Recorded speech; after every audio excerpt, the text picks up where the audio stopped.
महाराष्ट्रातील महत्त्वाच्या बातम्या फक्त 10 मिनिटात. या चॅनेलला अजूनही सबस्क्राईब केले नसेल तर आत्ताच करा. मुख्यमंत्री सहाय्यता निधीचा लाभ घेण्यासाठीची प्रक्रिया आता पूर्णपणे बदलली असून यासाठी महाराष्ट्र शासनाकडून नवं पोर्टलही विकसित करण्यात आलं आहे. आता केवळ या नव्या पोर्टलमुळेच गरजूंना अर्ज करता येणार आहे. 7 एप्रिल 2026 पासून या नव्या अर्ज प्रक्रियेला सुरुवात झाली आहे. त्यामुळे सर्वसामान्य नागरिकांनी याची नोंद घ्यावी असं आवाहन मुख्यमंत्री सहाय्यता निधी कक्षाकडून करण्यात आलं आहे.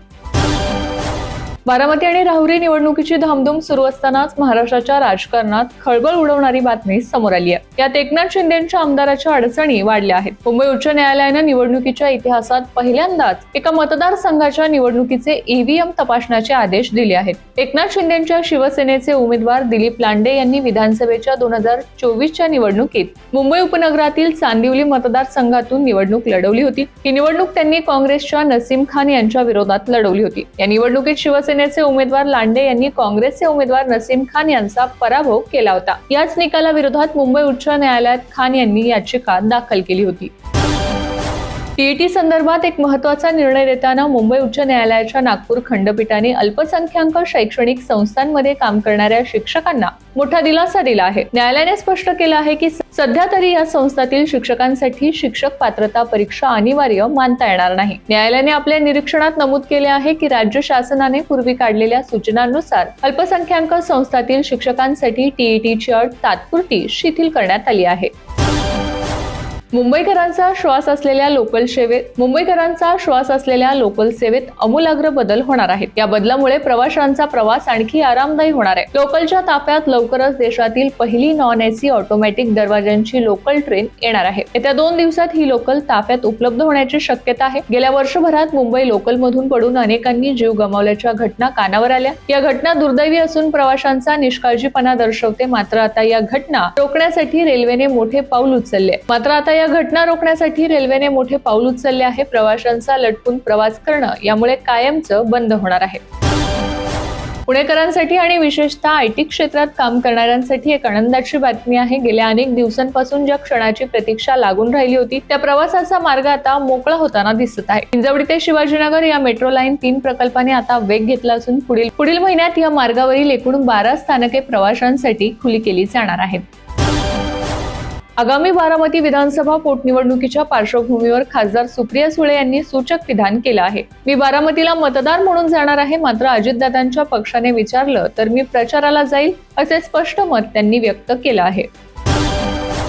नाशिकमधील एका बहुराष्ट्रीय आयटी कंपनीत विशिष्ट धर्माच्या कर्मचाऱ्यांकडून हिंदू मुली व महिलांचे लैंगिक शोषण व धर्मांतराचा प्रयत्न केल्याचा प्रकार समोर आला आहे. या प्रकरणी 8 मुलींनी पुढे येत तक्रार दिली आहे. 9 गुन्हे दाखल करण्यात आले आहेत. यावर मुख्यमंत्री देवेंद्र फडणवीस यांनी बीड येथे माध्यमांशी बोलताना प्रतिक्रिया दिली आहे. मुख्यमंत्री देवेंद्र फडणवीस म्हणाले आहेत, टेक्नॉलॉजी कंपनीमध्ये त्यांनी ज्या प्रकारे दबाव आणून धर्मांतरण आणि लैंगिक शोषण केले ते फारच धक्कादायक आहे. पोलिसांनी वेगाने कारवाई करून याचा पर्दाफाश केला आहे. याबद्दल मी त्यांचे कौतुक करतो, अशी प्रतिक्रिया मुख्यमंत्र्यांनी दिली आहे.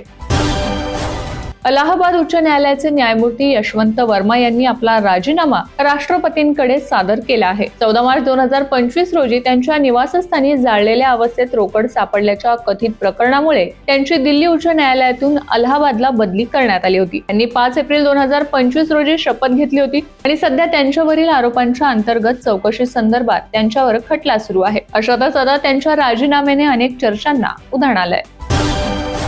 भारताचे माजी क्रिकेटपटू सी.डी. गोपीनाथ यांचं वयाच्या 96व्या वर्षी निधन झालं. पहिल्यांदा टेस्ट क्रिकेट जिंकणाऱ्या भारतीय संघात त्यांचाही समावेश होता. त्यांच्या जाण्याने क्रीडा विश्वात शोककळा पसरली आहे. बीसीसीआयनेही सोशल मीडियावर पोस्ट करत त्यांना श्रद्धांजली वाहिली आहे.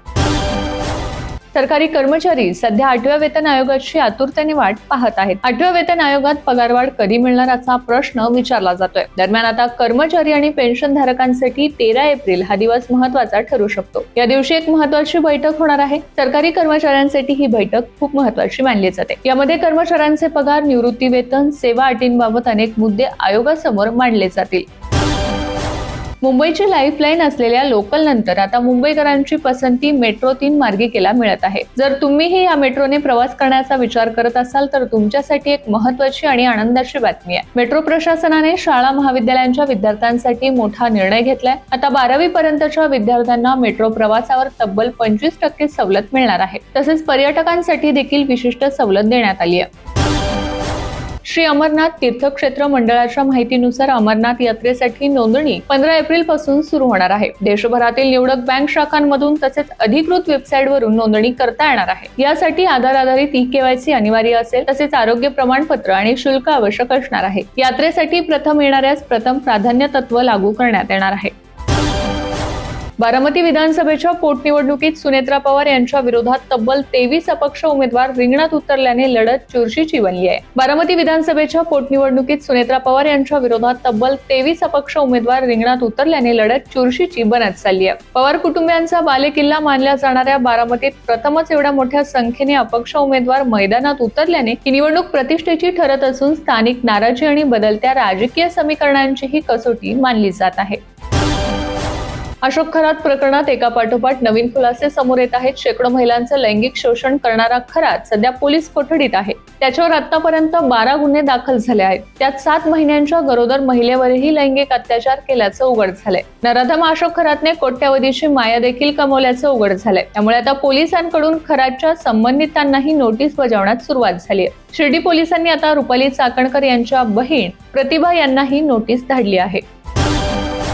कॉमेडियन कुणाल कामरा हा नेहमीच त्याच्या वक्तव्यांमुळे किंवा सामाजिक माध्यमांवरील कृतीमुळे चर्चेत असतो. काही दिवसांपूर्वी कुणाल कामराने राज्याचे उपमुख्यमंत्री एकनाथ शिंदे यांच्यावर विडंबनात्मक गीत सादर केलं होतं. या प्रकरणात आता कुणाल कामरा हक्कभंगाच्या कारवाईला सामोरं जातोय. विधिमंडळाच्या विशेषाधिकार समितीसमोर साक्ष नोंदवताना कुणाल कामरा याने आपण कोणतीही चूक केली नसून या प्रकरणी आपण माफी मागणार नसल्याचं ठामपणे सांगितलं आहे. विशेषाधिकार समितीचे अध्यक्ष प्रसाद लाड यांच्यासमोर कामरा यांची सुनावणी पार पडली.